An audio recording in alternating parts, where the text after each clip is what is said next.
Suryapet MLA Jagadeeswar Reddy ఆదేశాల మేరకు చేవెంల మండలం రోళ్లబండ్ల తండా గ్రామంలో ప్రచారంలో బానోతు భీమానాయక్ మాట్లాడారు.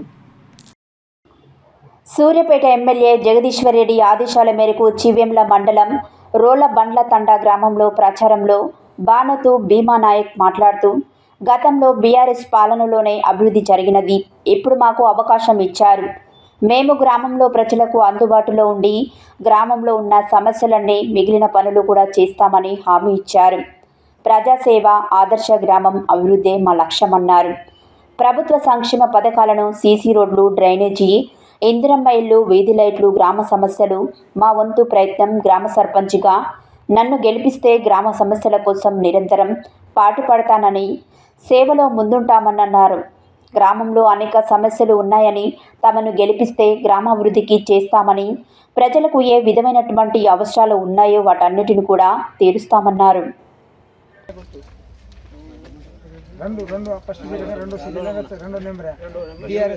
బలపరిచిన అభ్యర్థి భీమానాయక్ చెప్తుండు బీఆర్ఎస్ అభ్యర్థి భీమానాయక్ బలపరిచిన అభ్యర్థి బీఆర్ఎస్ పార్టీ.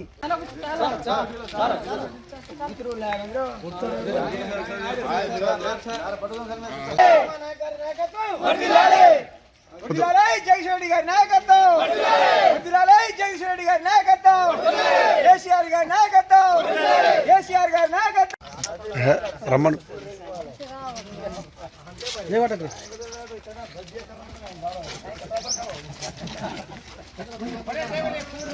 హత్తెర గుర్తుకే, హత్తెర భీమానాయక్.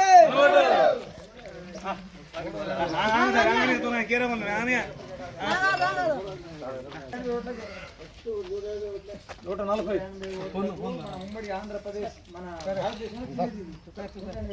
140 కత్తెర గుర్తు, కత్తెర గుర్తు, భీమానాయక్ గుర్తు. 380 గుర్తు. రెండు నెంబర్ బీఆర్ఎస్ పార్టీ బలపరిచిన అభ్యర్థి భీమానాయక్.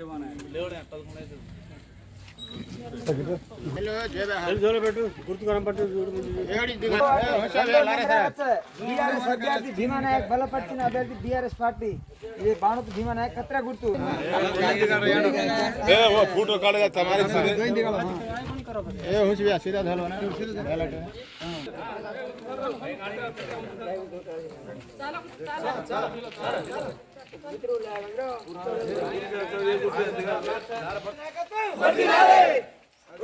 జగదీశ్వరరెడ్డి గారి నాయకత్వం, జగదీశ్వరరెడ్డి గారి నాయకత్వం, కేసీఆర్ గారి నాయకత్వం, కేసీఆర్ గారి నాయకత్వం.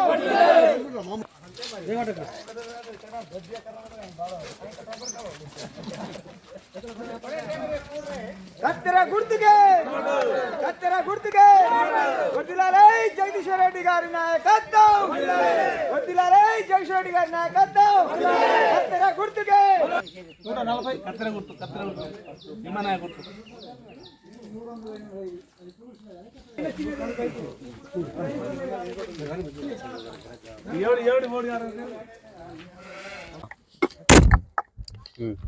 సూర్యాపేట నియోజకవర్గం చేవెంల మండలం రోళ్లబండ్ల తండా గ్రామ పంచాయతీ నుంచి నాకు ప్రజలందరూ సహకారం చేసి ఒక అభ్యర్థిగా నిలబెట్టి భారీ మెజార్టీతో గెలిపిస్తామని ఉన్నారు. గెలిపిస్తారు కూడా. దానికి మన సహకారాలు ఏంటంటే మంచినీళ్ళ సమస్య, డ్రైనేజ్ సమస్య కానీ, పాఠశాలలు కానీ, విద్య కానీ, ఆరోగ్యం కానీ, వైద్యంగా కానీ అన్ని సహకారాలు చేస్తాను. మెయిన్ ఏంటంటే ఒక గుడి నిర్మాణం కోసం ఒక మాట చెప్పడం జరిగింది. ఆ మాట మీద నిలబడి ఉంటా, గుడి నిర్మిస్తా. కూడా పిల్లలు చదువుకుంటున్నారు అందరూ. ఇక్కడ కూడా ఎడ్యుకేషన్ చాలా మంది ఉన్నారు. వాళ్ళ కోసం చిన్న గ్రంథాలయం కూడా ఏర్పాటు చేపిస్తా.